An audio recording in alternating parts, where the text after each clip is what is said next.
এই সন্ধ্যায় আমি আপনাদের সাথে যে আলোচনা করতে চাই তা হলো কোরআনের একটি অনুচ্ছেদ, সূরা ফুরকানের শেষ অংশ। এটা কোরআনের 25তম সূরা। আমার অনেক প্রিয় এবং হৃদয়ের কাছের একটা অনুচ্ছেদ। এটা এমন অনুচ্ছেদ যা নিয়ে আমি আগেও বহুবার আলোচনা করেছি, কিন্তু কয়েক বছর পর পর এই আয়াতগুলোতে ফিরে যাওয়ার এবং এর সাথে আমার সম্পর্ককে নবায়ন করার প্রয়োজনীয়তা অনুভব করি। আর আমি যদি এই প্রয়োজন অনুভব করি, আমার মনে হয় যে আপনাদেরও এই একই প্রয়োজনীয়তা রয়েছে। তো এটাই হলো 25তম এই সূরাটি থেকে প্রাপ্ত কিছু শিক্ষা, আপনাদের সাথে আলোচনা করার পেছনের অনুপ্রেরণা। তো এই অনুচ্ছেদে আল্লাহ আযজা ওয়া জাল্লা আমাদেরকে একটি বিশেষ উপাধি প্রদান করেছেন, আর সেই উপাধিটি হলো ইবাদুর রহমান, অবিশ্বাস্য রকম করুণাময় এবং ভালোবাসাময় সত্তার বান্দারা। ঈমানদারদেরকে আল্লাহর বান্দা হিসেবে অভিহিত করা যেতে পারে, ঈমানদারদেরকে শুধুমাত্র ঈমানদার হিসেবে অভিহিত করা যায়, আল্লাযীনা আমানু আমাদেরকে মুসলিম বলে অভিহিত করা যায়। আমাদের অনেক উপাধি রয়েছে, আর এই সকল উপাধির মধ্যে আল্লাহ এই সূরাতে বিশেষ এবং অনন্য একটা উপাধি বাছাই করেছেন, সেটা হলো ইবাদুর রহমান। আর এটা কিছু ইঙ্গিত প্রকাশ করছে। প্রথমত, ব্যাকরণগত দৃষ্টিকোণ থেকে ইবাদুর রহমান শব্দ দুটিকে আরবিতে বলা হয় ইদাফা। সরল ভাষায় এর অর্থ হলো দুইটি শব্দ একে অপরের সাথে সম্বন্ধযুক্ত। ব্যাকরণগতভাবে দুইটি শব্দ যা একে অপরের সাথে একীভূত হয়ে আছে। আর ব্যাকরণগতভাবে বলা যায় যে মুদাফ এবং মুদাফ ইলাইহির মাঝে কোনো কিছু আসার সুযোগ নেই, তারা অবিচ্ছেদ্য। আল্লাহ এখানে বলতে পারতেন ইবাদুন লির রহমান, আর রহমানের প্রতি নিবেদিত বান্দারা। কিন্তু যেহেতু এই দুইটি শব্দ একে অপরের সাথে এভাবে একীভূত হয়ে আছে, এই বিষয়টি থেকে কিছু তাফসীরকারক অনুপ্রাণিত হয়ে এই মত ব্যক্ত করেছেন যে এটা কিছু মানুষের সাথে আল্লাহর খুবই নিকট সম্পর্ক বর্ণনা করছে। আর অবশ্যই আল্লাহর নামগুলোর প্রত্যেকটিরই নির্দিষ্ট অর্থ রয়েছে, এগুলো আমাদের যে কারোর জন্য নির্দিষ্ট আবেগ অনুভূতি সৃষ্টি করে। তিনি বলতে পারতেন ইবাদুল্লাহ, আল্লাহর বান্দারা, কিন্তু তিনি তার প্রজ্ঞা দিয়ে দুইটি শব্দ চয়ন করেছেন, ইবাদুর রহমান। তো এই আয়াতে আমাদের এবং আল্লাহর সাথে যে সম্পর্ক বর্ণনা করা হয়েছে তা হলো ভালোবাসা, যত্ন এবং করুণার সম্পর্ক। আমাদেরকে আল্লাহর ভালোবাসা, যত্ন এবং করুণার চাদরে জড়িয়ে নেওয়া হয়েছে। আয়াতগুলোর অগ্রসর হওয়ার সাথে সাথে বক্তব্যের বিষয়বস্তুকে দুটি ভিন্ন দৃষ্টিভঙ্গি থেকে দেখা সম্ভব। একটি দৃষ্টিভঙ্গি হলো কিছু মানুষের বিশেষ কিছু গুণ রয়েছে। বিশেষ এই মানুষগুলো কারা? যাদেরকে আল্লাহ ইবাদুর রহমান বলে আখ্যায়িত করেছেন। এই দৃষ্টিভঙ্গি অনুযায়ী এই হলো গুণাবলীগুলোর একটা তালিকা। যদি এর সবগুলোর অধিকারী হতে না পারেন, আপনি আসলে ব্যর্থ হয়েছেন। এটা হলো একটা দৃষ্টিভঙ্গি। তো আমাদের যে কারো জন্য আমরা যদি প্রথম দৃষ্টিভঙ্গির দিকে লক্ষ্য করি, তখন বলবো আমি তো তাহলে অকৃতকার্য হয়ে গেলাম। কিন্তু এটাকে দেখার আরেকটা পরিষ্কার দৃষ্টিভঙ্গি রয়েছে, আর সেটা হলো এই প্রত্যেকটি হলো পৃথক শ্রেণীর মানুষের জন্য। তাদের প্রত্যেকেই হলেন পৃথক শ্রেণীর মানুষ। তাদের মধ্যে সাদৃশ্যপূর্ণ বৈশিষ্ট্য হলো তারা সকলেই ঈমানদার।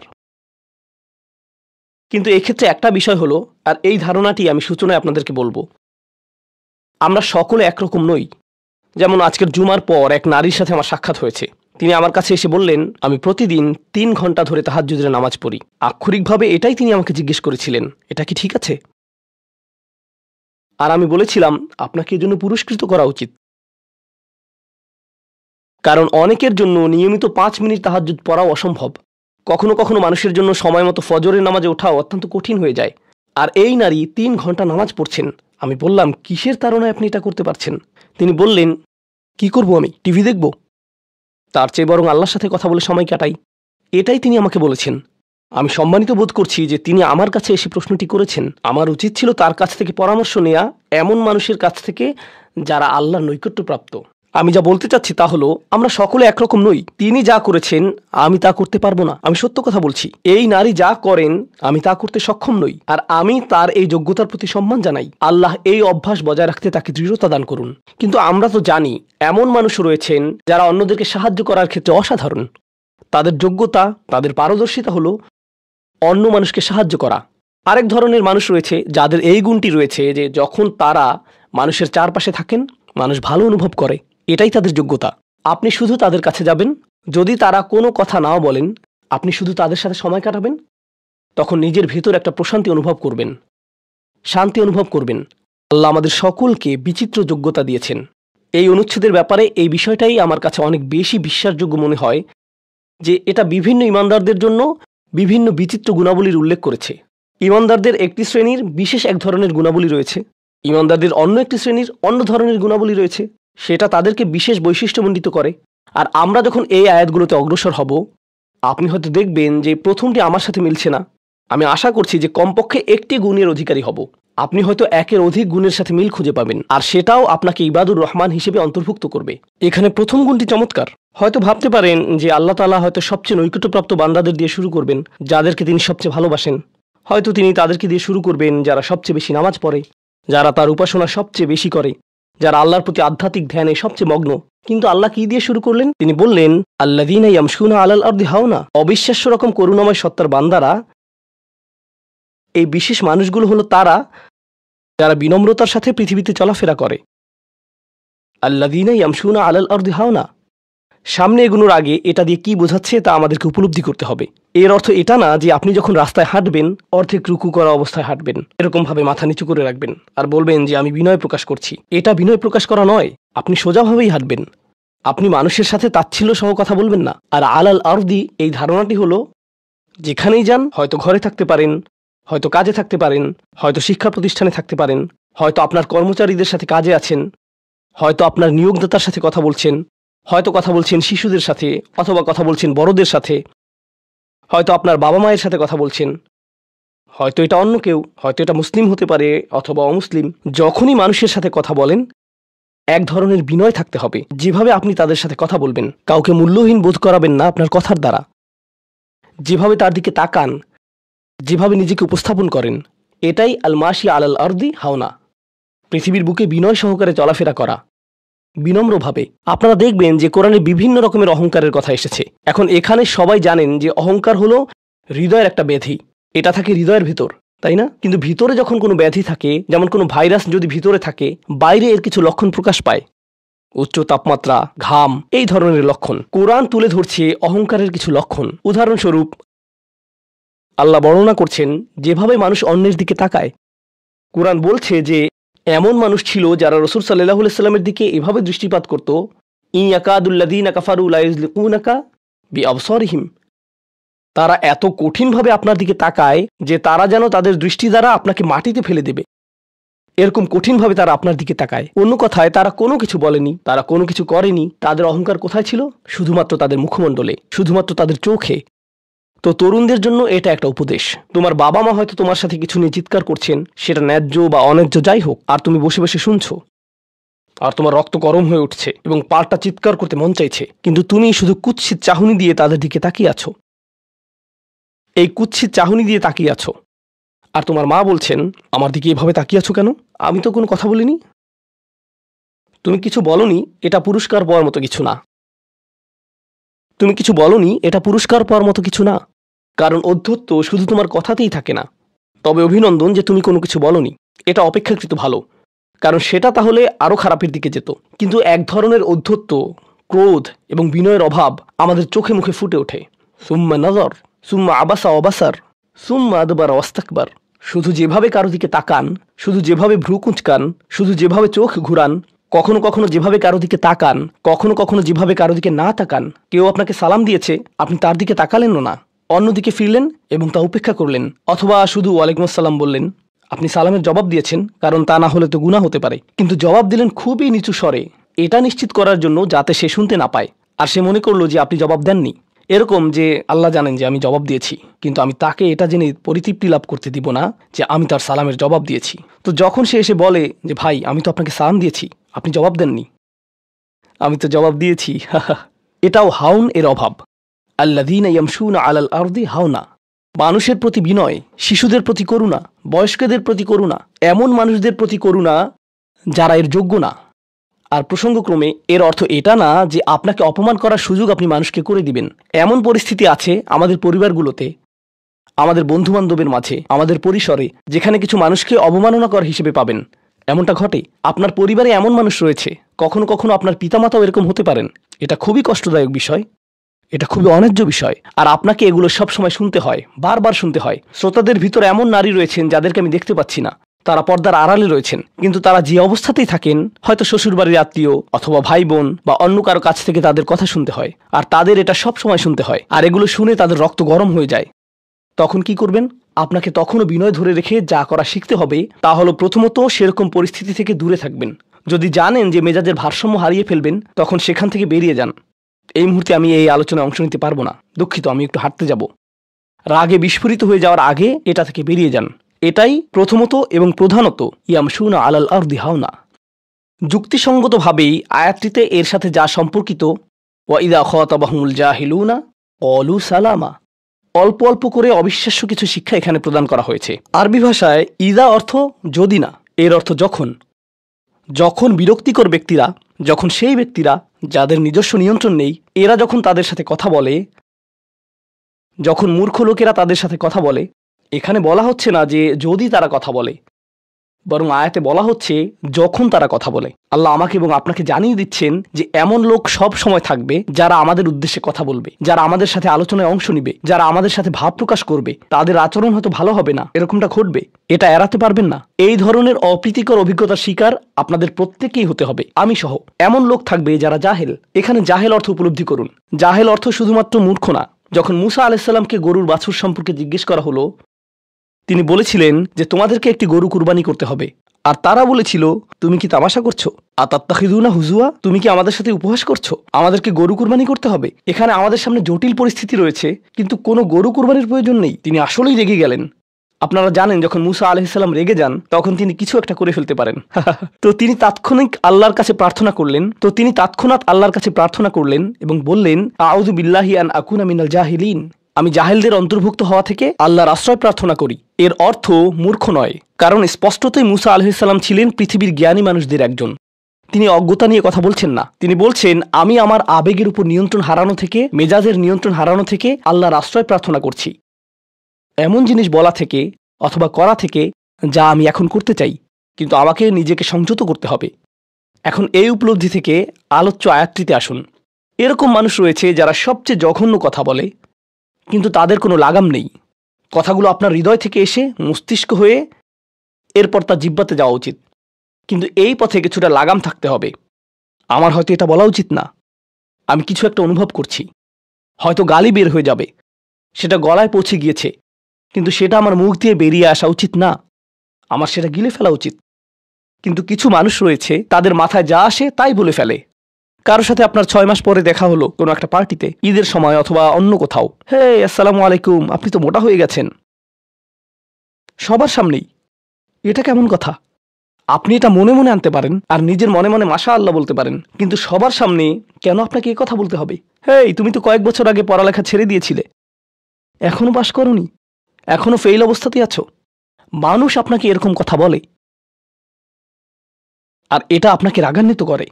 এই অবস্থায় কি করবেন? আল্লাহ বলেছেন, এটা আপনার মনের বিনয় প্রকাশের অংশ। এভাবেই আল্লাহ আমাদের বিনয় যাচাই করবেন।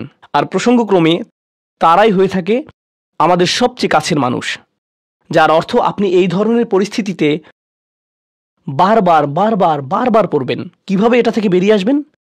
আল্লাহ বলছেন, ওয়া ইযা খাতাবাহুমুল জাহিলুনা ক্বালু সালামা। এটা দিয়ে কতিপয় জিনিস বোঝায়। আমি এখানে সেই কয়েকটি শিক্ষা নিয়ে আলোচনা করব। যখন এমনটা ঘটবে, আপনার তাৎক্ষণিক প্রতিক্রিয়া হবে শান্তি, ক্বালু সালামা। এটা দ্বারা বিদায়ও বোঝাতে পারে। আপনি বলবেন, সালাম, আমি আর এই আলোচনা চালিয়ে যেতে চাই না, আমি সম্মানজনকভাবে আপনাকে বিদায় জানাবো। ও দাঁড়ান, আমার তো একটা মিটিং আছে। এর বাকি অংশটুকু আপনি মনে মনে বলতে পারেন আল্লাহর সাথে দোয়া করার জন্য, কিন্তু এটা তার কাছে প্রকাশ করার প্রয়োজন নেই। শুধু বলুন যে আমার একটা মিটিং আছে, আর সেখান থেকে চলে আসুন, কারণ আপনি এটা নিতে পারবেন না। তারা সেখান থেকে বেরিয়ে আসে সম্মানজনকভাবে, এটা একটা অর্থ।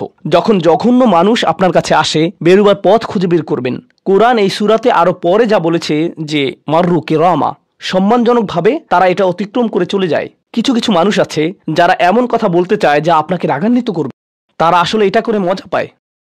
তারা কথা বলবে শুধু আপনাকে উত্তেজিত করার জন্য। আর তাদের কেউ কেউ জানে যে ঠিক কি বলতে হবে, কারণ তারা আপনার সাথে আগেও কথা বলেছে। আর তারা জানে যে কোন জিনিস আপনাকে রাগিয়ে তুলে, তাই তারা জানে যে কোন বাটনটি প্রেস করতে হবে আর কিভাবে আপনাকে বিরক্ত করতে হবে। আপনি বসে আছেন, আমি উত্তেজিত হব না, আমি উত্তেজিত হব না, আমি উত্তেজিত হব না, কিন্তু তার কথা শুনে আপনি বিশাল দানবে পরিণত হয়ে গেলেন, যার ফলে সব ধ্বংস হয়ে যাবে। আর সেই ক্ষেত্রে আপনাকে আগে এটা রোধ করতে হবে। আপনি এখানে কথা বলতে পারেন আর বলতে পারেন যে, দেখুন, আমি এই বিরোধ চাই না, আসুন শান্তিপূর্ণ সময় ব্যয় করি, আসুন এই বিষয়টা নিয়ে আজ আর কথা না বলি, এতে অনড় থাকুন। এটা দিয়েও ক্বালু সালামা বোঝায়। আমি আপনার সাথে ঝগড়া করতে চাই না, আমি শুধু চাই আলোচনাটা যাতে কুৎসিত পথে এগিয়ে না যায়। কখনো কখনো আমরা ভদ্রতা দেখাই, আর সেই সুযোগে মানুষ আমাদেরকে অসম্মানজনক কথা বলতে থাকে, এবং আত্মবিশ্বাসের সাথে মানুষকে জানিয়ে দিবেন যে তাদেরকে থামতে হবে, তারা সীমা ছাড়িয়ে যাচ্ছে।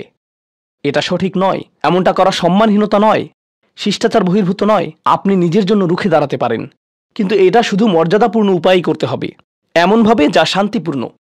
এছাড়াও সালামা শব্দটিকে অনেকেই অবস্থা হিসেবেও দেখেছেন। অন্য কথায়, যখন তারা জবাব দেয় তারা পরিপূর্ণ শান্তিপূর্ণ অবস্থায় থাকে। এটা ভিন্ন একটা অর্থ।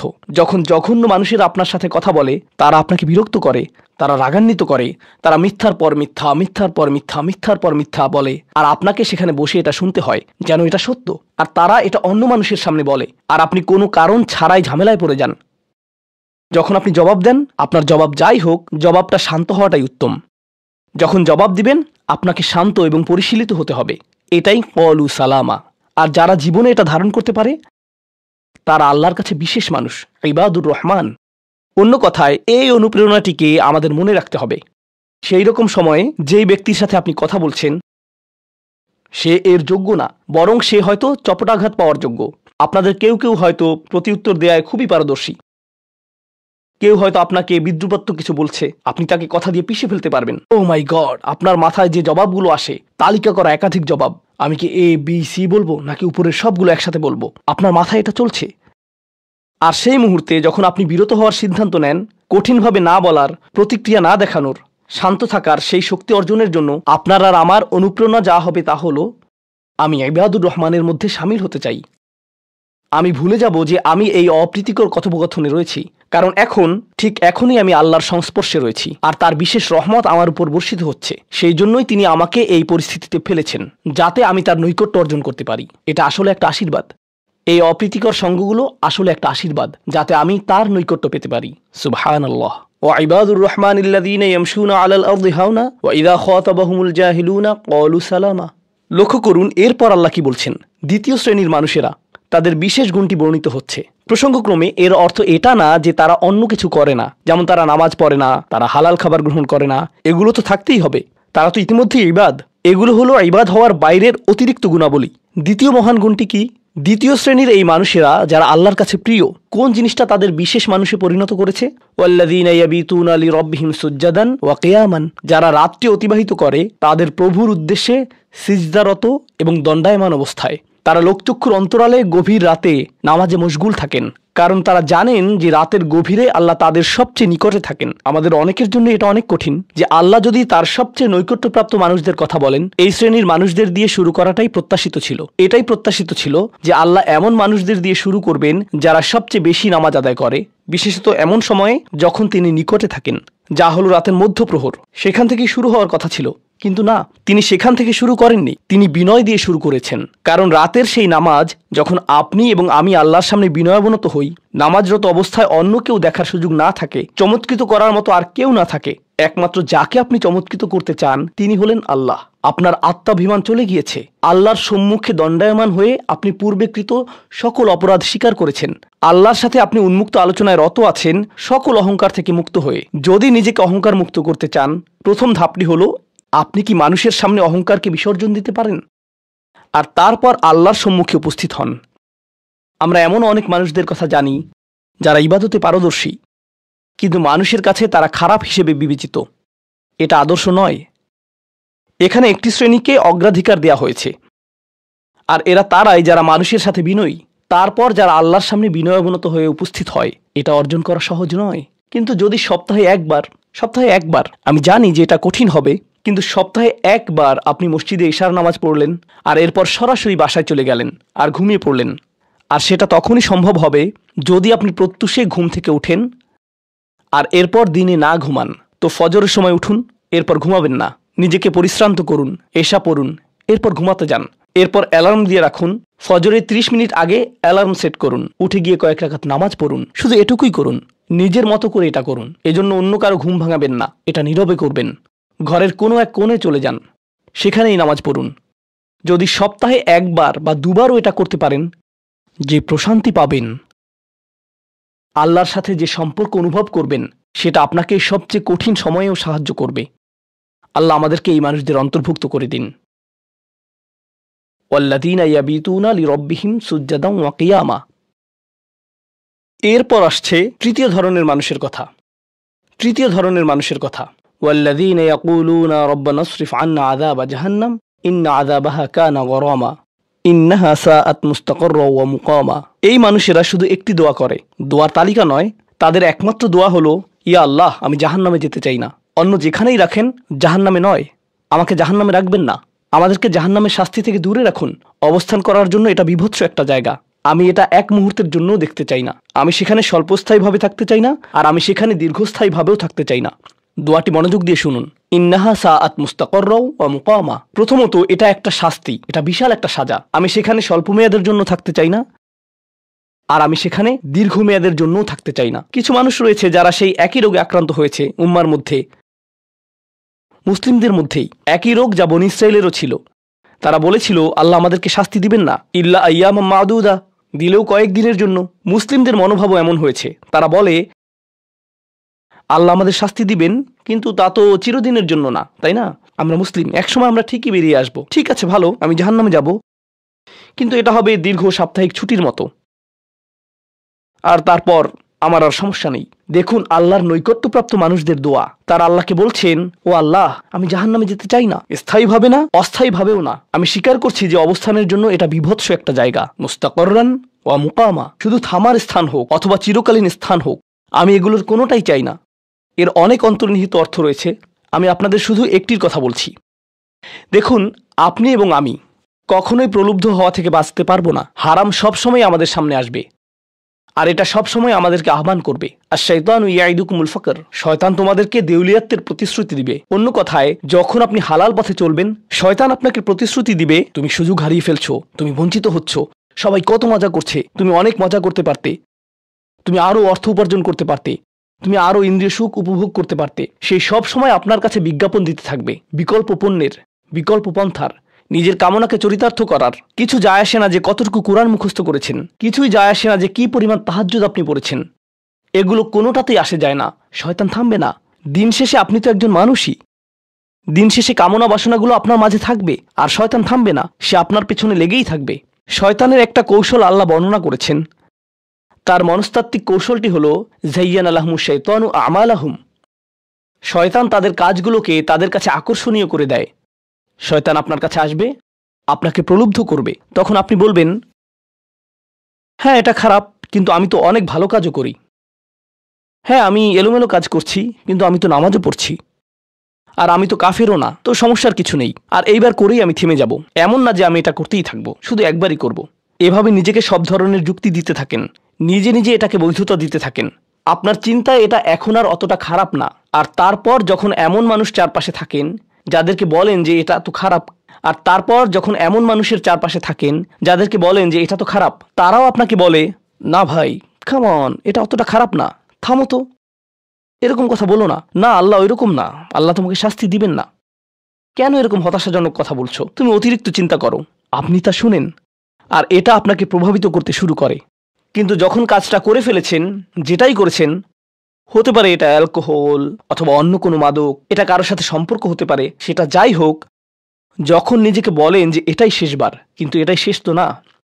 কারণ যখনই কাজটা ঘটে যায় আর কয়েকদিনের মধ্যে অনুশোচনাও কেটে যায়, তখন মোবাইলে আরেকটা মেসেজ চলে আসে, তারপর আরেকটা দাওয়াত আসে, তারপর আপনি বলেন না এটাই শেষবার, আবারও সেই চক্রে আটকে যান, আর আবারও সেটা করেন, আর তা করতেই থাকেন।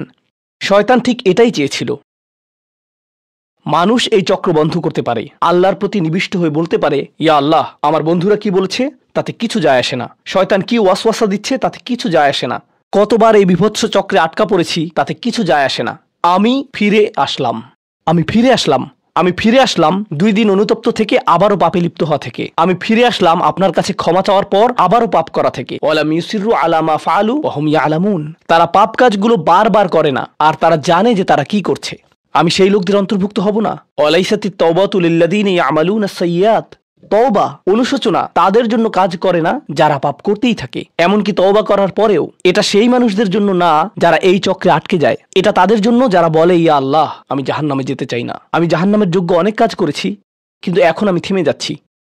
আর এটাই চূড়ান্ত, তারা হলেন আল্লাহর কাছে বিশেষ মানুষ, কারণ আল্লাহ জানেন এটা কতটা প্রলুব্ধকারী ছিল, আল্লাহ জানেন সেই আসক্তি কতটা শক্তিশালী ছিল, আল্লাহ জানেন পাপের কত গভীরে আপনি ছিলেন, আল্লাহ জানেন আপনার উপর শয়তানের সেই দীর্ঘ নিয়ন্ত্রণের কথা, আর আপনি সেই নিয়ন্ত্রণ ভঙ্গ করতে এবং আল্লাহর কাছে ফিরে আসতে সক্ষম হয়েছেন। আল্লাহর পথে আপনার এই যাত্রা অন্য মানুষের তুলনায় অনেক কঠিন। আপনার সামনের প্রলোভনগুলো অনেক শক্তিশালী, আপনার প্রতি অভিকর্ষের টানটি অনেক বেশি শক্তিশালী, আর এর সাথে লড়াই করে যেহেতু আল্লাহর কাছে এসেছেন তাই আপনি বিশেষ মর্যাদা সম্পন্ন। এটা মনে করবেন না যে আমি তাহাজ্জুদ পড়ি না তাই আমি অতটা ভালো না, অথবা আমি আরবি জানি না, বা আমি এখনো সম্পূর্ণ কোরআন পাঠ করিনি আর আমি তাজবিদের নিয়মগুলো জানি না। না না না না না, আপনার বিশেষত্ব এজন্য না যে আপনি 17 বার হজ করেছেন। আপনার জ্ঞান এবং ইবাদতের জন্য আপনি আল্লাহর কাছে বিশেষ না, আপনি আল্লাহর কাছে বিশেষ মর্যাদা সম্পন্ন কারণ আপনি পাপ থেকে বেরিয়ে এসেছেন আর আপনি শুধু তার ভয়েই ভীত। এটাই আপনাকে আল্লাহর কাছে বিশেষ মর্যাদা সম্পন্ন করে। তাই আপনিও ইবাদুর রহমান। তো এখান থেকে আল্লাহ আমাদেরকে সম্পূর্ণ বিপরীত দিকে নিয়ে যাচ্ছেন। এই প্রত্যেক শ্রেণী সম্পর্কে চিন্তা করুন, কিভাবে এগুলো আপনার সাথে প্রাসঙ্গিক, কিভাবে আপনি আল্লাহর কাছে বিশেষ মর্যাদা সম্পন্ন হতে চান, কিভাবে আপনি আল্লাহর নৈকট্য পেতে চান, কিভাবে আমি আল্লাহর নৈকট্য পেতে চাই। আমাদের কাছে এটা আসলে কতটা মূল্যবান। পাপ হলো এক প্রকারের ভালোবাসা। আমরা এর মোহে পড়ে যাই, আমরা এতে আসক্ত হয়ে যাই। আর এই অনুচ্ছেদটি আসলে ভালোবাসার একটা প্রতিযোগিতা, কারণ আপনি ইন্দ্রিয় সুখ ভালোবাসেন, আপনি এই পাপগুলোকে ভালোবাসেন আর আপনি তা ছাড়তে চান না, কারণ এতে আপনার সুখানুভূতি নষ্ট হবে। আর অন্যদিকে আল্লাহ বলছেন, আমি আমার নিজের দ্বারা সেই সুখকে প্রতিস্থাপন করে দিব, আমি এটাকে আমার নৈকট্য দ্বারা প্রতিস্থাপন করে দিব। আল্লাহ এই সুযোগ দিয়েছেন, আপনার নিজেকে এই সমীকরণের আলোকে সিদ্ধান্ত নিতে হবে। আপনি এই পরিস্থিতিতে পড়বেন, অন্য কেউ জানবে না, কেউ জানবে না যে আপনার মাথায় কি সংগ্রাম চলছে, কেউ জানবে না, শুধু আল্লাহ জানবেন। আর প্রসঙ্গক্রমে উদাহরণস্বরূপ আপনাদের কেউ কেউ যখন হারাম সম্পর্কে জড়ান, নিশ্চিত বলছি না, আপনাদেরকে অভিযুক্ত করছি না, কোনো মানুষ, আপনারা না, কোনো মানুষ যাদেরকে আপনারা চিনেন, তারা হয়তো অনৈতিক সম্পর্কে জড়িত আর আপনি তা থেকে বের হতে চাচ্ছেন। তো আপনি এই আলোচনা শুনে তাকে মেসেজ দিলেন, আমি আর এটা করতে পারবো না। সে উত্তর দিল, তুমি কি আমাকে ভালোবাসো না? তুমি এখন আমাকে ঘৃণা করো? তুমি কি মনে করো যে আমি তোমার জাহান্নামে যাবার কারণ? আমি কি এতটাই খারাপ? এখন আপনি বলছেন, না তুমি অতটা খারাপ না, না আমি তোমাকে ভালোবাসি, তুমি মোটেই খারাপ না, তুমি অনেক ভালো। ঠিক আছে, যদি আমার সাথে সম্পর্ক সমাপ্ত করতে চাও, আজকে রাতে আমার সাথে দেখা করো আর আমার মুখের সামনে এটা শেষ করো। না, এটা আমি করতে পারবো না। ঠিক আছে, তুমি আমাকে ঘৃণাই করো, আচ্ছা ঠিক আছে, আমি আসছি। এটা আবার শুরু হয়ে গেল। আর এরপর আপনি আবারও তওবা করতে চান। দেখতে পাচ্ছেন, এটা শুধুমাত্র আপনি না, আপনি হয়তো আবেগগতভাবে কোনো কিছুতে জড়িয়ে যেতে পারেন, আর এখন আপনি আবেগগতভাবে ব্ল্যাকমেলের শিকার হচ্ছেন। এর দ্বারা আপনি খারাপ বোধ করবেন, আপনাকে এর বিরুদ্ধে যুদ্ধ করতে হবে, আপনাকে এটা অবদমন করতে হবে, আর আপনাকে উপলব্ধি করতে হবে যে আপনি হয়তো কাউকে হতাশ করছেন কিন্তু আল্লাহকে সন্তুষ্ট করছেন।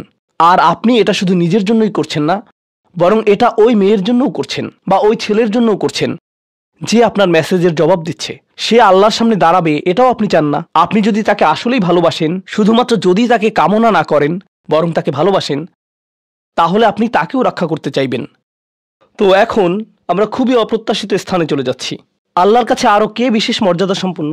আল্লাযীনা ইযা আনফাকু লাম ইউসরিফু ওয়া লাম ইয়াকতুরু ওয়া কানা বাইনা যালিকা কওয়ামা। এই মানুষেরা যখন তারা অর্থ ব্যয় করে, তারা সকল অর্থ উড়িয়ে দেন না, তারা অতিরিক্ত খরচ করেন না, আর তারা কৃপণও নয়। তারা অনেক বেশি খরচ করেন না আর তারা অনেক কমও খরচ করেন না। তাদের বাজেট ভারসাম্যপূর্ণ। বাজেটের সাথে আল্লাহর নৈকট্যের সম্পর্ক কি? সম্পর্ক রয়েছে, কারণ আল্লাযীনা ফি আমওয়ালিহিম হাক্কুন মালুম, তাদের অর্থে অন্যদের অধিকার রয়েছে যা সুবিদিত। আপনার পিতামাতার অর্থনৈতিক সহায়তা প্রয়োজন, আপনার সন্তান, আপনার ভাই বোন, আপনার স্ত্রীর প্রয়োজন, এমন অনেক ক্ষেত্র রয়েছে যার জন্য আপনার অর্থ প্রয়োজন। কিন্তু যখন আপনি প্রয়োজনহীন জিনিসে আসক্ত হয়ে পড়েন আর আপনার অর্থ যখন ব্যয় হয় সিনেমার পর সিনেমা, সিনেমার পর সিনেমায়, সাবস্ক্রিপশনের পর সাবস্ক্রিপশনে, গেমের পর গেম, এরপর গেমে, গাড়ির জন্য নতুন যন্ত্রাংশ কেনার পেছনে, যেই চাকা দেখতে উল্টো দিকে ঘূর্ণায়মান, তার প্রয়োজন আপনার নেই। সেগুলো আপনি দেখবেন না যখন আপনি গাড়ি চালাবেন, সেটা অন্য কেউ দেখবে। এগুলো ঘুরবে অন্য কারোর জন্য, আপনার জন্য না। যন্ত্রাংশ অথবা ডিভাইস। আপনি নতুন আইফোন ছাড়াও বেঁচে থাকবেন, এতে কোনো ক্ষতি হবে না। স্যামসাং যদিও কিছুটা বিপজ্জনক, তারপরও অনেক বোনেরা পার্স অথবা ব্যাগের জন্য এমনটা করেন। ও আল্লাহ, এই ব্যাগগুলোর কোনোটার দাম কয়েক লাখ টাকা। বলছি না যে আপনি এগুলোর কোনোটাই কিনতে পারবেন না, কিন্তু আল্লাহ বলছেন ঠিক আছে খরচ করো, কিন্তু অতিরিক্ত খরচ করো না। আপনাদের কারো কারো জন্য আবার সবচেয়ে খুশির বিষয় হলো টাকা ধরে রাখা। আপনি স্ত্রীকে সাথে নিয়ে সুপার শপে গিয়েছেন, তিনি 1 প্যাকেট দুধ নিলেন। আমাদেরকে এত বেশি দুধ প্রয়োজন, ছোট প্যাকেট নিতে পারো না? ডিসকাউন্টের জন্য অপেক্ষা করতে পারো না? এটা দুধ, এটা ডিম, এগুলো নিয়ে কৃপণতা না করলে হয় না? এমন মানুষ রয়েছে যারা প্রাপ্য মানুষদের টাকা ধরে রাখে। আপনার সন্তানদের অর্থ প্রয়োজন, তাদের চলার জন্য কিছুটা পকেট খরচ প্রয়োজন, আপনার স্ত্রীর কিছুটা অর্থ প্রয়োজন। যদি তিনি গৃহ ব্যবস্থাপনার দায়িত্বে থাকেন আর তিনি নিজে উপার্জন না করেন, আর তিনি আপনার কাছে বলেন আমি কি 500 টাকা পেতে পারি? কিসের জন্য তোমার টাকা প্রয়োজন? আমাকে সম্পূর্ণ প্রতিবেদন প্রদান করবে, সকল রিসিট দেখাবে। দাঁড়ান, 1 মিনিট থামুন। এটা লাম ইয়াকতুরু, এটা আপনার জন্য চ্যালেঞ্জ হতে পারে। আপনি যদি আল্লাহর নৈকট্য লাভ করতে চান, আপনার পরিবারের খাবারের প্রসঙ্গ আসলে তাদেরকে জঞ্জালের মতো বিবেচনা করবেন না। আপনার জন্য সর্বোত্তম খরচের খাত হলো আপনার পরিবার। নিজের পরিবারের সাথে এরকম খারাপ আচরণ করবেন না, কিন্তু অতিরিক্ত খরচও করবেন না। অন্যরা এমন আছে যারা টাকা উড়ায়। আল্লাহ হয়তো আপনাকে কিছুটা অর্থ দিয়েছেন আর আপনি আপনার 16 বছরের সন্তানকে BMW কিনে দিলেন যাতে সে রাস্তার পাশে লাগিয়ে দিয়ে অ্যাক্সিডেন্ট করতে পারে, আর তারপর তাকে আরেকটা কিনে দিলেন। না না না, আপনি এমনটাও করতে পারবেন না। লাম ইউসরিফু ওয়ালাম ইয়াকতুরু ওয়া কানা বাইনা যালিকা কওয়ামা। তারা একটি ন্যায্য ভারসাম্যপূর্ণ পন্থা অবলম্বন করে এই 2 অবস্থার মাঝে অবস্থানের জন্য। পরবর্তী গুণটি আমার প্রিয়, মনোযোগ দিয়ে শুনুন। এরা সবাই একটি শ্রেণী। ওয়াল্লাযীনা লা ইয়াদউনা মা'আল্লাহি ইলাহান আখার ওয়া লা ইয়াকতুলুনা আন-নাফসা আল্লাতী হারামাল্লাহু ইল্লা বিল হক ওয়া লা ইয়াজনুন ওয়া মান ইয়াফআল যালিকা ইয়ালকা আসামা। তারা আল্লাহর পাশাপাশি অন্য কোনো উপাস্যের কাছে প্রার্থনা করে না, আর আল্লাহর পাশাপাশি অন্য কোনো উপাস্যের কাছে প্রার্থনা না করা অবস্থায় তারা কাউকে হত্যা করে না এবং তারা ব্যভিচারে লিপ্ত হয় না। 3টি বিষয়। তারা আল্লাহ ছাড়া কারো কাছে প্রার্থনা করে না, এর সাথে রয়েছে তারা হত্যা করে না এবং তারা ব্যভিচার করে না। 3টি বিষয় একসাথে, 3টি বিষয় একসাথে। এটা তো অসাধারণ কোনো অর্জন নয়। কেউ বলতে পারে যে হ্যাঁ, আমি তো তালিকায় এসে পড়েছি, আমি কাউকে হত্যা করিনি। কিন্তু জানেন কেন এটা বৈশিষ্ট্য সূচক? কারণ এই বিষয়গুলো খুবই প্রাথমিক স্তরের, তাই না? অন্য অনেক কবিরা গুনাহ রয়েছে, কিন্তু আল্লাহ বলছেন যে তোমরা আল্লাহর কাছে বিশেষ মর্যাদার অধিকারী হতে পারবে যদি তোমরা শুধু এটুকু করো। কেন এটা বিশেষ মর্যাদাপূর্ণ? মক্কার মানুষদের কথা চিন্তা করুন, সেই সমাজের কথা চিন্তা করুন যার মাঝে কোরআন এসেছিল। সেই মানুষগুলো 1000 বছর ধরে শিরকে লিপ্ত ছিল। হত্যা তাদের কাছে সাধারণ বিষয়ে পরিণত হয়েছিল, জিনা কোনো বিষয়ই ছিল না। আর এগুলো বড় বিষয় ছিল না তাদের পূর্বপুরুষ অথবা তাদের পূর্বপুরুষ অথবা তাদের পূর্বপুরুষের কাছে। এগুলো ছিল জীবনেরই অংশ। জীবন ছিল গ্যাংস্টারের মতো। আর যখন তারা এই সকল কিছু ছেড়ে আল্লাহর কাছে আসলো, তাদের পরিবারকে বলেছিল যে ও তুমি তো এখন মুসলিম, কংগ্রাচুলেশনস। তাদেরকে সকল ধরনের বিভৎস অভিজ্ঞতার সম্মুখীন হতে হয়েছিল, তাদের প্রিয় মানুষদের কাছ থেকে, তাদের সমাজ থেকে, তাদের বন্ধু বান্ধবদের কাছ থেকে, কারণ তারা সেই অপরাধগুলো ত্যাগ করেছিলেন, তাই না? কিছু মানুষের জন্য শুধুমাত্র ঈমান গ্রহণ করা, শুধুমাত্র অপরাধী জীবন থেকে বেরিয়ে আসা, শুধুমাত্র জিনা থেকে বেরিয়ে আসা ছিল এতটাই বড়। আপনারা যারা সম্মানিত পরিবারে বেড়ে উঠেছেন, পরিশুদ্ধ পরিবেশের মাঝে ছিলেন, আপনার জন্য সেই ধরনের বিপত্তিতে না পড়াটা সহজ অথবা সহজতর। এখনকার সময়ে যে কোনো কিছুই সহজ, কিন্তু আপনাদের যারা অমুসলিম অবস্থা থেকে এসেছেন, আপনি চারপাশে অপরাধ সংঘটিত হতে দেখেছেন, আপনি চারপাশে মাদকের আসর দেখেছেন, আপনি চারপাশে নারী লিপ্সা দেখেছেন, প্রত্যেক সাপ্তাহিক ছুটির দিনই ক্লাবে যেতেন, আর তারপর আপনি আল্লাহর পথে আসলেন, আপনি ঈমান গ্রহণ করলেন। সেই জীবন থেকে আপনার এই যাত্রাটি ছিল বিশাল এক যাত্রা, আর আল্লাহ এটা স্বীকার করেছেন এবং বলেছেন যে এটা বেশ বড় ব্যাপার যে কিছু মানুষ এমনটা করেছে। শুধু এই বিবেচনায় তারা বিশেষ মর্যাদাময়, তারা অন্য কিছু জানে না, তাদের ব্যাপক কোনো জ্ঞান নেই, কিন্তু মূল বিষয় হলো তারা আল্লাহর সন্তুষ্টির জন্য হিজরত করেছেন, তারা সেই বড় পাপগুলো থেকে আল্লাহর অভিমুখে যাত্রা করেছেন। এটা অবিশ্বাস্য। কিন্তু এই আয়াতগুলোতে আল্লাহর করুণা এখনো সমাপ্ত হয়নি। প্রথমত সেই 3টি বিষয় যা আমি উল্লেখ করেছি, শিরক বা আল্লাহ সম্পর্কে অশ্রদ্ধা প্রদর্শন করা, হত্যা এবং ব্যভিচার, এগুলো অনেক বড় পাপ। তো আল্লাহ কি বলছেন? ইউদাআফ লাহুল আযাবু ইয়াওমাল কিয়ামা ওয়া ইয়াখলুদ ফীহি মুহানা। এমন মানুষের জন্য শাস্তি দ্বিগুণ করা হবে আর তারা সেখানে থাকবে অপমানিত অবস্থায়। এই পাপগুলো আল্লাহর কাছে ছোট বিষয় না, বিশেষত 3টা পাপ একসাথে। কিন্তু প্রসঙ্গক্রমে সবচেয়ে খারাপ অপরাধ শিরক। সবচেয়ে খারাপ অপরাধের মধ্যে দ্বিতীয়টি হলো যখন আপনি একজন ব্যক্তিকে হত্যা করেন। এটা কাকে হত্যা করার সমতুল্য? গোটা মানবজাতিকে। এটা হলো দ্বিতীয় বৃহত্তম অপরাধ। আর তারপর তৃতীয় বৃহত্তম অপরাধ কোনটি? জিনা। এই তিনটি একসাথে এসেছে একটি আয়াতে।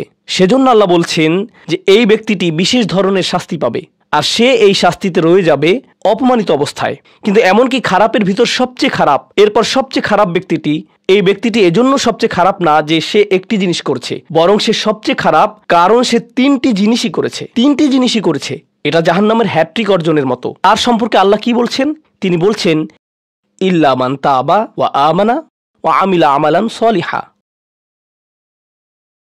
অর্থাৎ যে অনুতপ্ত হয়েছে, ঈমানের পথে ফিরে এসেছে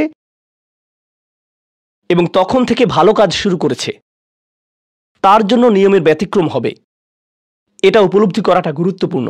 আল্লাহ বর্ণনা করছেন নিকৃষ্টের মধ্যে নিকৃষ্ট, তার চেয়েও নিকৃষ্ট। আর তারপর বলেছেন এমনকি সেই ব্যক্তির ক্ষেত্রেও যদি সে আমার কাছে ফিরে আসে, আমি তাকে শাস্তিতে নিক্ষেপ করব না। কিন্তু এতটুকুই যথেষ্ট না। আমরা কথা বলছি ইবাদ আর রহমানের ব্যাপারে, যিনি অবিশ্বাস্য রকমের করুণাময় সত্তা। তো তিনি তাদেরকে শুধুমাত্র জাহান্নাম থেকে রক্ষা করেই ক্ষান্ত হবেন না, তিনি আরও কি করবেন? ফাউলাইকা ইউবাদদিলুল্লাহু সাইয়্যাতিহিম হাসানাত। সেই মানুষগুলোর মহাপাপগুলোকে প্রতিস্থাপিত করবেন। আর আমি আপনাদেরকে মনে করিয়ে দিচ্ছি সেই পাপগুলো কি? শিরক। ইন্নাশ শিরকা লাযুলমুন আযীম। হত্যা, কাআন্নামা কাতালান নাসা জামিআ, সে যেন গোটা মানবজাতিকে হত্যা করলো। এবং জিনা, ব্যভিচার, সবচেয়ে বড় পাপ এগুলো। আল্লাহ বলছেন যে পাহাড় সমান তাদের এই সমগ্র পাপ কাজগুলোকে আমি প্রতিস্থাপন করে দিব ভালো কাজ দিয়ে। কিন্তু তারা এখনো কোনো ভালো কাজ করেনি, তারা এখনো নামাজ পড়েনি, তারা এখনো ইবাদত করেনি, তারা এখনো হজ করেনি, তারা এখনো দান করেনি। তারা মূলত যা করেছে তা হলো অনুতপ্ত হয়েছে। আর এখন থেকে তারা ভালো কাজ করবে। আল্লাহর জন্য এতটুকুই যথেষ্ট। তাদের পাহাড়সম পাপগুলো নিবেন যা তাদেরকে চিরকাল জাহান্নামে নিক্ষেপ করতে অপমানিত অবস্থায়, আর তিনি এই পাহাড়সম পাপগুলোকে নিয়ে পাহাড়সম ভালো কাজে পরিবর্তিত করে দিবেন। এটাই আল্লাহ করবেন তাওবাকারীদের জন্য। আপনিও বিশেষ মর্যাদার অধিকারী হবেন, শুধু তাওবা করুন। তো আপনি যখন বসে বসে এটা শুনছেন আর ভাবছেন আমি তো বেশ বড় ভুল করে ফেলেছি, এখানে হয়তো এমন কেউ বসে আছে যিনি কাউকে হত্যা করেছেন, এরপর জেলে গিয়েছেন এবং মুক্তি পেয়েছেন। কিভাবে আল্লাহ আমাকে ক্ষমা করবেন?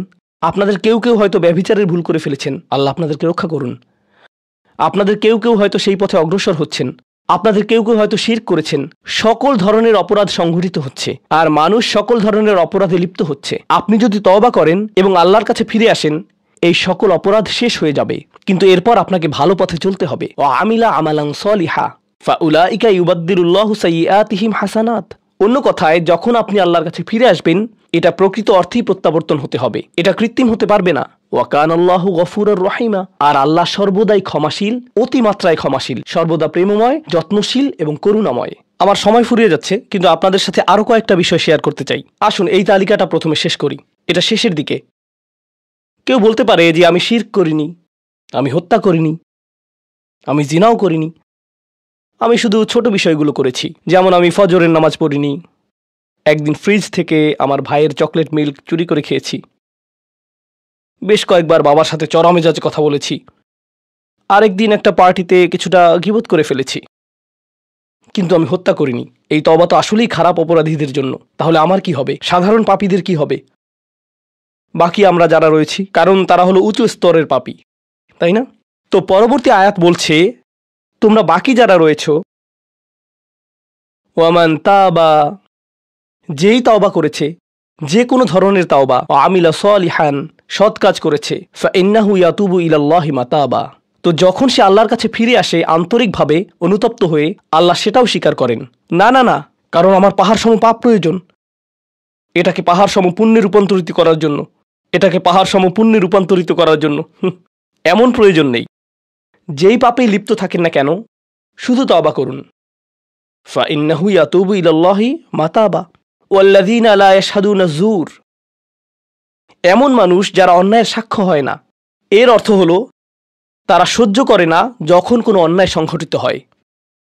এই মানুষগুলো আল্লাহর কাছে মর্যাদা সম্পন্ন, কারণ তাদের পরিসরে কেউ যখন মানসিকভাবে নির্যাতনের শিকার হয়, কেউ যখন অর্থনৈতিকভাবে নির্যাতনের শিকার হয়, তাদের পরিবারে, ধরুন দুই ভাই মিলে কোনো ব্যবসা করে, আর তাদের একজন সকল অর্থ আত্মসাৎ করে অন্যজনকে বঞ্চিত করে, যার ফলে আদালতে গিয়ে এখন একে অপরের বিরুদ্ধে অবতীর্ণ।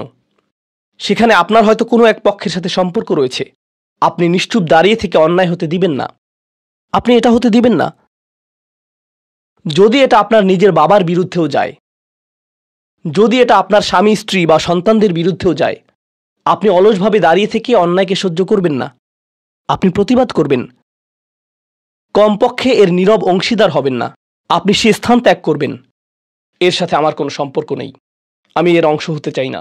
লা ইয়াশহাদুনা যুর, এর আরেকটা অর্থ হলো তারা মিথ্যা সাক্ষ্য প্রদান করে না। কখনো আপনার উপর চাপ থাকে এমন মানুষের পক্ষ অবলম্বন করার জন্য যারা অন্যায়কারী। আপনি জানেন যে তারা অন্যায়কারী, কিন্তু তারা বলে পরিবার আগে ভাই, অথবা বন্ধুত্ব সবার আগে।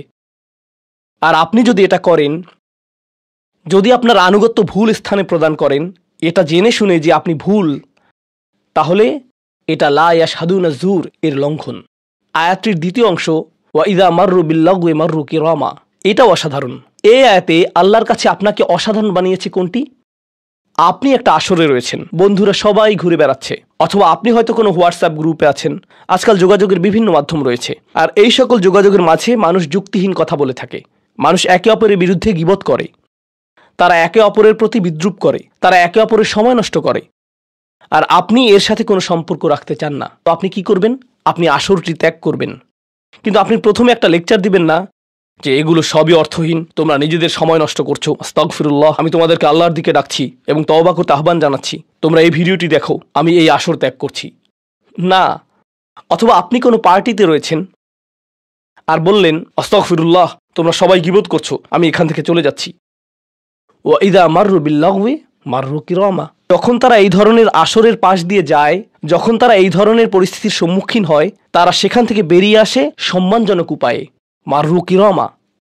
অন্য কথায়, তারা তাদের নিজস্ব মর্যাদা রক্ষা করে। তারা এমন অবস্থায় পড়ে না যা অন্যদেরকে এবং তাদের নিজেদেরকে অপমানিত করে। আর এই প্রক্রিয়ায় তারা অন্য কাউকে খারাপ বোধও করায় না। তারা সম্মানজনক অজুহাত তৈরি করে এবং নিজেদেরকে সেই পরিস্থিতি থেকে বের করে আনে। ওয়া ইযা মাররু বিল্লাগwi মাররু কিরামা। আর সবশেষে ওয়াল্লাযীনা ইযা যুক্কিরু বিআয়াতি রাব্বিহিম লাম ইয়াখিরু আলাইহা, আসলে এখনো শেষ হয়নি, আপনাদের ভালো বোধ করার জন্য বললাম। ওয়াল্লাযীনা ইযা যুক্কিরু বিআয়াতি রাব্বিহিম লাম ইয়াখিরু আলাইহা সুম্মান ওয়া উময়ানান, এটা জুমায় অংশগ্রহণকারীদের জন্য। যখন তাদেরকে স্মরণ করিয়ে দেয়া হয়, তারা অন্ধ এবং বধিরের মতো পড়ে থাকে না। অন্য কথায়, তারা সেগুলো উপেক্ষা করে না, তারা সেগুলোকে হালকাভাবে গ্রহণ করে না।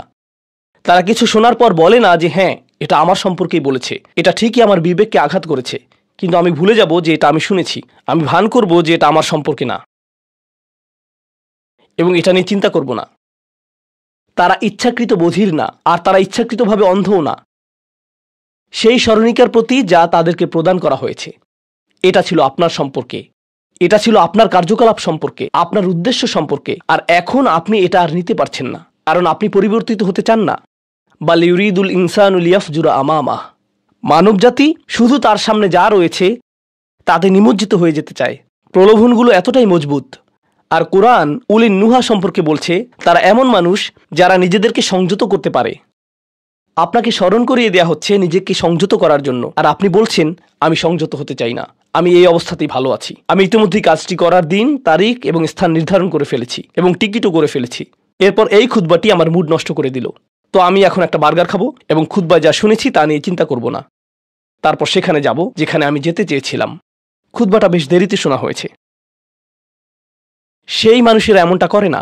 যখন কোনো স্মরণিকা শ্রবণ করে, নিজেদের উপর এর প্রভাব পড়তে দেয়, তারা এটাকে পরিবর্তন ঘটানোর সুযোগ দেয়। এটাই তাদেরকে আল্লাহর কাছে বিশেষ মানুষে পরিণত করে। প্রসঙ্গক্রমে, কখনো কখনো আপনার ভিতরে ঘটে যাওয়া সেই পরিবর্তন অন্য কেউ দেখে না, অন্য কেউ জানে না সেই পাপ সম্পর্কে যার দিকে আপনি অগ্রসর হচ্ছিলেন। সেটা শুধুই আপনি এবং আল্লাহর মাঝে সীমাবদ্ধ। আর আল্লাহ আপনাকে তার ইবাদ হিসেবে গণ্য করেন, কারণ আপনি সেই পরিবর্তন ঘটিয়েছেন। তো এখন যেহেতু আমরা সমাপ্তির দিকে যাচ্ছি, এটাই এখানে বর্ণিত শেষ গুণ। এই মানুষেরা শুধুমাত্র নিজেদের নিয়ে উদ্বিগ্ন না, বরং তারা তাদের পরিবার নিয়েও উদ্বিগ্ন। ওয়াল্লাযীনা ইয়াকুলুনা রব্বানা হাবলানা মিন আজওয়াজিনা ওয়া যুররিয়াতিনা কুররাতা আয়ুনিন, হে প্রভু, আমাদের স্ত্রী এবং আমাদের সন্তানদের দ্বারা আমাদেরকে চক্ষুর শীতলতা দান করুন। যার অর্থ দুইটি জিনিস। আমি জটিলতা পরিহার করে আপনাদেরকে সরলভাবে কুররাত আয়ুনিন এর অর্থ বুঝিয়ে বলছি। প্রথম অর্থ হলো, ইয়া আল্লাহ, অন্য সকল কিছু আমাকে পীড়িত করে, অন্য সকল কিছু আমাকে অসুবিধায় ফেলে, কিন্তু যখন আমি আমার স্ত্রীর কাছে আসি এবং আমার সন্তানদের কাছে আসি, ইয়া আল্লাহ, এই স্থানটিকে আমার জন্য প্রশান্তিদায়ক করে দিন। আমার সকল অসুবিধা দূর হয়ে যায় যখন আমি আমার স্ত্রীর দিকে তাকাই। আমার সকল অসুবিধা দূর হয়ে যায় যখন আমি আমার সন্তানদের সাথে থাকি। ইয়া আল্লাহ, আমার স্ত্রী এবং আমার সন্তানদের মাঝে এটা প্রদান করুন, অথবা আমার স্বামী এবং আমার সন্তানদের মাঝে এটা প্রদান করুন। কুররা শব্দটির দ্বিতীয় অর্থটি এসেছে করার থেকে। করার অর্থ যখন আপনার চোখ কোথাও আটকে যায়। ইয়া আল্লাহ, আমার স্ত্রীর প্রতি আমার ভালোবাসা এতটাই সৃষ্টি করে দিন যাতে আমি তার উপর থেকে চোখ ফিরাতে না পারি। ইয়া আল্লাহ, আমার সন্তানদের নিয়ে আমাকে এতটাই আনন্দিত করে দিন এবং এতটাই ভালোবাসাপূর্ণ করে দিন যাতে আমি তাদেরকে অন্যদের সাথে তুলনা না করি। আমার যা রয়েছে তা নিয়ে আমি সুখী, তারা খারাপ বোধ করুক এটা আমি চাই না। আমি তাদের অর্জনের স্বীকৃতি প্রদান করি। আমাকে সেই সামর্থ্য দান করুন যাতে স্ত্রী এবং সন্তানদের মাঝে কুররাতু আয়ুন খুঁজে পাই। আমাকে একটি মজবুত পরিবার দান করুন এবং আমাকে আমার পরিবারের প্রতি সন্তুষ্ট করে দিন। আপনাদের অনেকের জন্য একমাত্র দুশ্চিন্তার বিষয় হলো স্ত্রী এবং সন্তান। এই দোয়া অনুযায়ী দুশ্চিন্তার একমাত্র উপশমকারী হওয়া উচিত স্ত্রী এবং সন্তান। আর আপনি নিজে চেষ্টা না করে শুধু আল্লাহর কাছে কিছু চাইতে পারেন না, কারণ আল্লাহ বিশেষ কোনো বৃষ্টি আপনার পরিবারের উপর বর্ষণ করবেন না যার ফলে আকস্মিকভাবে আপনি আপনার স্ত্রীকে ভালোবাসতে শুরু করবেন। এর জন্য চেষ্টা করতে হবে। আপনার সন্তানদের সাথে সম্পর্ক উন্নয়নের জন্য আপনাকে চেষ্টা করতে হবে। এটা রাতারাতি ঘটবে না। এটা এমন জিনিস যাতে আপনাকে এবং আমাকে বিনিয়োগ করতে হবে। তো আল্লাহ আমাদেরকে সামর্থ্য দান করুন যাতে আমরা শুধুমাত্র মুখে এই দোয়া করে ক্ষান্ত না হই, বরং দোয়াটি যাতে বাস্তবায়িতও করতে পারি। কারণ আল্লাহ প্রচেষ্টার বিষয়ে জিজ্ঞেস করবেন। এমনকি সেই বিখ্যাত দোয়াটির শেষেও এটা এসেছে, রব্বানা আতিনা ফিদ দুনিয়া হাসানা ওয়া ফিল আখিরাতি হাসানা ওয়া কিনা আযাবান নার। বিখ্যাত একটি দোয়া, তাই না? আমাদেরকে এই জীবনের সর্বোচ্চটা দান করুন, পরের জীবনেরও সর্বোচ্চটা দান করুন, আমাদেরকে জাহান্নামের শাস্তি থেকে রক্ষা করুন। এরপরে আল্লাহ কি বলছেন? উলাইকা লাহুম নাসিবুম মিম্মা কাসাবু। তারা ততটুকু অংশই পাবে যা তারা অর্জন করেছে। আপনি শুধু দোয়া করবেন আর তা কাজ করবে তেমনটা না। আপনাকে অর্জন করতে হবে, আপনার চেষ্টাকে কাজে লাগাতে হবে। তো আপনি যখন আপনার পরিবার নিয়ে উদ্বিগ্ন থাকবেন তখনই আপনি পরিবারে প্রশান্তি প্রদানের জন্য আল্লাহর কাছে চাইবেন। আর প্রসঙ্গক্রমে এটা দিয়ে কি বোঝায়? যে সকল স্বামীরা যারা লন্ডন শহরে রাত 2টা-3টা পর্যন্ত সীসা বারে সময় কাটান কিন্তু বাড়িতে তাদের স্ত্রীদের কাছে যান না, কারণ তারা তাদের স্ত্রীদের মাঝে কোনো প্রশান্তি খুঁজে পান না। আর তাদের স্ত্রীরা তারাও তাদের স্বামীদের মাঝে কোনো প্রশান্তি খুঁজে পান না। যখন তারা বলবেন, না ভাই আমাকে বাড়ি যেতে হবে, তখন তারা আল্লাহর কাছে বিশেষ মর্যাদা সম্পন্ন হয়ে উঠবেন। যখন তারা সন্তানদের সাথে সময় ব্যয় করবেন, সন্তানদের থেকে তাদের চোখ সরে যায় না। আর যেহেতু আপনার চোখ তাদের থেকে সরছে না, এর অর্থ আপনি আসলে তাদের সাথে রয়েছেন। এর অর্থ আপনি আসলে সন্তানদের সাথে সময় ব্যয় করছেন এবং সেটা উপভোগ করছেন। এই বিষয়টি আপনাকে আল্লাহর কাছে বিশেষ মর্যাদা সম্পন্ন করে তুলেছে। তাদের জন্যই উলাইকা ইউজজাউনাল গুরফাতা বিমা সাবারু। আর আমাদেরকে মুত্তাকিনদের নেতা হিসেবে কবুল করুন, সৎকর্মশীলদের নেতা হিসেবে কবুল করুন। আমাদের সন্তানদেরকে ভালো সৎকর্মশীল জীবন দান করুন, যার ফলে যখন আমি আপনার সম্মুখে দাঁড়াবো, ইয়া আল্লাহ, আমার পরিবারের সদস্যদের কাজের কারণে আমার সৎকর্মের পরিমাণ শুধু বৃদ্ধিই পাবে। এখন এই সব কিছুর পরে উলাইকা ইউজজাউনাল গুরফাতা বিমা সাবারু, এই মানুষদেরকে প্রদান করা হবে সুউচ্চ প্রাসাদ, তারা যে ধৈর্য প্রদর্শন করেছে তার প্রতিদান স্বরূপ। লক্ষ্য করুন, এখানে আল্লাহ বলছেন তারা যে ধৈর্য প্রদর্শন করেছে তার প্রতিদান স্বরূপ। আপনি যদি এই তালিকার প্রথমে যান, যারা তাদের জিহ্বা সংযত করে, যখন মূর্খ লোকেরা তাদের সাথে কথা বলে তারা বিনয়ী, তারা জিহ্বা সংযত করে, যারা আল্লাহ ছাড়া অন্য কারো ইবাদত করে না, যারা আল্লাহর ইবাদত করে রাতের গভীরে, এই তালিকাটি যা আমরা আলোচনা করলাম তাদের প্রত্যেকেরই প্রয়োজন অধ্যাবসায়, মজবুতি, দৃঢ়তা এবং প্রতিজ্ঞা। আর সবর শব্দটি দিয়ে এটাই বোঝায়। এই মানুষগুলো পুরস্কৃত হবেন তারা যে দৃঢ় প্রতিজ্ঞা দেখিয়েছেন তার জন্য। তারা এর জন্য প্রতিজ্ঞাবদ্ধ ছিলেন। ওয়ায়ুলাক্কাউনা ফিহা তাহিয়াতান ওয়া সালামা, তাদেরকে সেখানে অভ্যর্থনা করা হবে অভিবাদন ও সালাম সহকারে। আল্লাহ তাদের জন্য অভিবাদন প্রেরণ করবেন। আল্লাহ শুধুমাত্র তাদেরকে ভালোবাসবেন না, বরং তিনি তাদেরকে এখন সম্মানিতও করছেন। এরা হলেন আল্লাহ কর্তৃক বিশেষ পুরস্কার প্রাপ্ত। খালিদিনা ফিহা হাসুনাত মুস্তাকাররা ওয়া মুকামা, তারা অবিশ্বাস্য সেই সম্মানের মাঝে এবং সেই সুউচ্চ প্রাসাদের মাঝে চিরকাল থাকবেন। কি চমৎকার স্থান! স্বল্পকালীন এবং চিরকালীন অবস্থানের জন্য। তো আল্লাহ এটাকে জাহান্নামের সাথে তুলনা করেছেন, তাই না? জাহান্নামীরা বলবে, আমি এখানে স্বল্পকালের জন্যও থাকতে চাই না, চিরকালের জন্যও থাকতে চাই না। আল্লাহ বলেছেন, জান্নাতের স্বাদ যদি তুমি সামান্য পরিমাণেও পাও, তুমি এটা আকাঙ্ক্ষা করবে, তুমি এটা চিরকালের জন্য চাইবে। আল্লাহ আমাদের সকলকে চিরকালের জন্য জান্নাতে প্রবেশ করান। আমরা সর্বশেষ আয়াতে এসেছি। আমি জানি যে আমি অতিরিক্ত সময় নিয়েছি, প্রশ্ন উত্তরের জন্য আপনাদের কিছুটা সময় আমার দেওয়া উচিত। আমার আর 4-5 মিনিট প্রয়োজন। শেষের এই আয়াতটি গভীর তাৎপর্যপূর্ণ। এই সূরাটির শেষ আয়াত। এটা এই অনুচ্ছেদটিরও শেষ আয়াত। এই তালিকা যা আপনাকে বিশেষ মর্যাদা সম্পন্ন করবে তার সাথে এর কোনো সম্পর্ক নেই। আয়াতটি কুরাইশ এবং গোটা মানবজাতিকে উদ্দেশ্য করে বলা হয়েছে, আর রাসূলকে বলা হলো যে কিভাবে সৃষ্টিকর্তার নৈকট্য অর্জন করা যাবে। এই তালিকা যেহেতু এখন প্রদান করা হলো, তাহলে আর সমস্যা কোথায়? কুল মা ইয়াবাউ বিকুম রাব্বি লাউলা দুআউকুম ফাকাদ কাযাবতুম ফাসাউফা ইয়াকুনু লিজামা। এই আয়াতটিকে ব্যাখ্যা করার বেশ কয়েকটি দৃষ্টিভঙ্গি রয়েছে। আমি সরলভাবে এর কয়েকটি আপনাদের সাথে শেয়ার করতে চাই। সময় স্বল্পতার কারণে আমি ভাষাতাত্ত্বিক আলোচনায় যাব না। আমি শুধু অন্তর্নিহিত অর্থগুলোর সহজ বাংলা বর্ণনা করব। আল্লাহ একদিকে বলছেন, আল্লাহর সম্মুখে তোমাদের কি গুরুত্ব আছে, আল্লাহর সামনে তোমাদের কি মূল্য আছে, তোমরা কি মনে করো তোমরা যখন আল্লাহর সামনে উপস্থিত হবে কি মূল্য তোমাদের থাকবে। মানবজাতি হিসেবে তোমাদের একটা মর্যাদা দেওয়া হয়েছে যা অন্য কাউকে দেওয়া হয়নি। দুআউকুম, তোমরা নিজেদের ইচ্ছায় আল্লাহকে ডাকতে পারো। আল্লাহকে ডাকতে হলে তোমাদের নিজস্ব ইচ্ছাশক্তিকে প্রয়োগ করতে হয়। পাহাড়, গাছ, পাখি, তাদের কোনো নিজস্ব ইচ্ছা নেই, তারা আল্লাহকে ডাকতে বাধ্য। ওয়া ইম মিন শাইইন ইল্লা ইউসাব্বিহু বিহামদিহি ওয়ালাকিন লা তাফকাহুনা তাসবিহাহুম। তোমরা আল্লাহর কাছে মূল্যবান যদি একটি জিনিস না থাকে, আর তা হলো তোমাদেরকে বাছাই করা হয়েছে তাঁকে ডাকার জন্য, কিন্তু তোমরা সেই দায়িত্বকে পরিত্যাগ করেছো। ফাকাদ কাযাবতুম, আল্লাহকে ডাকার এই আমন্ত্রণকে তোমরা মিথ্যা সাব্যস্ত করেছো। ফাসাউফা ইয়াকুনু লিজামা, এই শাস্তি তোমাদেরকে পরিত্যাগ করবে না। এটা হবে এমন জিনিস যা থেকে তোমরা মুক্ত হতে পারবে না। এটা প্রথম অর্থ। আয়াতটির আরেকটি অর্থ হলো, আল্লাহ কাফেরদের এবং যারা সকল ধরনের পাপ কাজ করে তাদেরকে বলছেন, আমার কাছে তোমাদের কোনো মূল্য নেই। আর তোমাদের এখনো টিকে থাকার একমাত্র কারণ হলো তোমাদের মধ্যে কিছু মানুষ রয়েছে যারা এখনো আমাকে ডাকে। পৃথিবীর বুকে এখনো কিছু ইমানদার রয়েছে যারা এখনো আল্লাহর উদ্দেশ্যে ক্ষমা প্রার্থনা করে, আর তারাই একমাত্র কারণ যে জন্য তোমরা এখনো বেঁচে আছো। আয়াতের তৃতীয় অর্থটি কাফেরদের উদ্দেশ্যে এবং এমন মুসলিমদের উদ্দেশ্যে যারা আল্লাহ থেকে অনেক দূরে রয়েছে, তাদের জন্য এটা প্রযোজ্য। আল্লাহ বলেছেন, তোমাদের কি মূল্য রয়েছে আমার কাছে? তোমরা নামাজ পড়ো না, তোমরা আনুগত্য করো না, তোমরা হালাল উপার্জন করো না, তোমরা সকল আদেশ লঙ্ঘন করো, কিন্তু কোনো কারণে মরিয়া হয়ে যদি তুমি আমাকে ডাকো, তারপরও আমি তোমাকে যথাযোগ্য মূল্যায়ন করব। এখনো তোমাকে সুযোগ দিয়ে যাচ্ছি, লাউলা দুআউকুম, কিন্তু মোটের উপর তুমি এখনো এই সকল কিছুকে মূল্যহীন বিবেচনা করছো। তুমি স্বীকার করছো না যে আমি তোমাকে যা কিছু দিয়েছি এবং যা কিছু করতে বলেছি তা আসলে তোমার কাছে অর্থবহ। তুমি এই সকল কিছুকে মূল্যহীন এবং মিথ্যা বিবেচনা করছো। তোমার এই স্বভাব পরিবর্তন করো, কারণ শীঘ্রই এটা স্থায়ীভাবে লেগে থাকা শাস্তিতে পরিণত হবে। আল্লাহ এটা বলেননি যে তোমাকে শাস্তি দেয়া হবে, বরং তিনি বলেছেন শীঘ্রই তোমাকে শাস্তি দেয়া হবে, শীঘ্রই তুমি এটা থেকে আর মুক্ত হতে পারবে না। অর্থাৎ তোমার জন্য এখনো সুযোগ রয়েছে, বদলে যাও। আয়াতটির আরেকটা অর্থ হলো, হে কুরাইশরা, যদি আল্লাহ তোমাদেরকে কোরআনের মাধ্যমে আহ্বান না করতেন তাহলে অন্য কোন জিনিস তোমাদেরকে মূল্যবান সাব্যস্ত করত? আল্লাহ তোমাদেরকে এই কিতাবটি দিয়ে সম্মানিত করেছেন, আর সর্বোপরি আল্লাহ আপনাকে এবং আমাকে এই কোরআন দিয়ে সম্মানিত করেছেন। তারপরেও তোমরা এটাকে সম্পূর্ণরূপে অগ্রাহ্য করছো। তোমরা এই কিতাবের কোনো মূল্যায়ন করছো না, আল্লাহর এই বাণীকে মূল্যায়ন করছো না। এখনো সময় আছে, নিজেকে সংশোধন করো। এবং আল্লাহ তার কথা বলার জন্য যে তোমাদেরকে বেছে নিয়েছেন তার গুরুত্ব অনুধাবন করো। আয়াতটির সর্বশেষ অর্থ, আল্লাহ তোমাদেরকে শাস্তি দেওয়া পছন্দ করেন না। আয়াতাংশটির ভাষাতাত্ত্বিক একটি অর্থ হলো, তোমাদেরকে শাস্তি দেওয়ার জন্য আল্লাহ আগ্রহী নন। তার কোনো উদ্দেশ্য এবং আকাঙ্ক্ষা নেই তোমাদেরকে শাস্তি দেওয়ার, কিন্তু আল্লাহ ছাড়া অন্য কাউকে ডাকার যে অপরাধ তোমরা সংঘটিত করেছ তা এতই বড় যে এর জন্য শাস্তি দিতেই হবে। অন্য কথায় আল্লাহ আপনাকে শাস্তি দিচ্ছেন যদিও তিনি চান না। মা ইয়াফআলুল্লাহু বিআযাবিকুম, তোমাদেরকে শাস্তি দিয়ে আল্লাহর কোনো প্রাপ্তি নেই। আপনাকে শাস্তি দিয়ে আল্লাহর কী পাওয়ার আছে? আল্লাহ এখানে বলছেন, আমি তোমাদেরকে শাস্তি দিতে চাই না, কিন্তু তোমাদের অপরাধগুলো অনেক বড়, আর শীঘ্রই এই শাস্তি স্থায়ী হয়ে যাবে। এই মুহূর্তে এগুলো অস্থায়ী, তোমরা এগুলো মুছে ফেলতে পারো।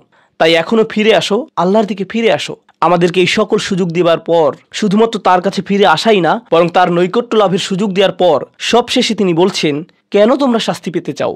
আমি তো তোমাদেরকে শাস্তি দিতে চাই না, তোমরা শুধু ফিরে আসো। আল্লাহ সহজ করে দিন যাতে আমরা এই বিষয়গুলোকে হৃদয়ের গভীর থেকে অনুধাবন করতে পারি, এবং তিনি আমাদেরকে তাদের অন্তর্ভুক্ত করুন যাদের প্রভাবে চারপাশের পথভ্রষ্ট মানুষদের এবং চারপাশের আল্লাহর অবাধ্য মানুষদের হৃদয়ও কোমল হয়ে যায় এবং তারাও আল্লাহর কাছে প্রত্যাবর্তন করে। বারাকাল্লাহু লি ওয়া লাকুম ফিল কুরআনিল হাকিম ওয়া নাফা'নি ওয়া ইয়্যাকুম বিল আয়াতি ওয়া যিকর।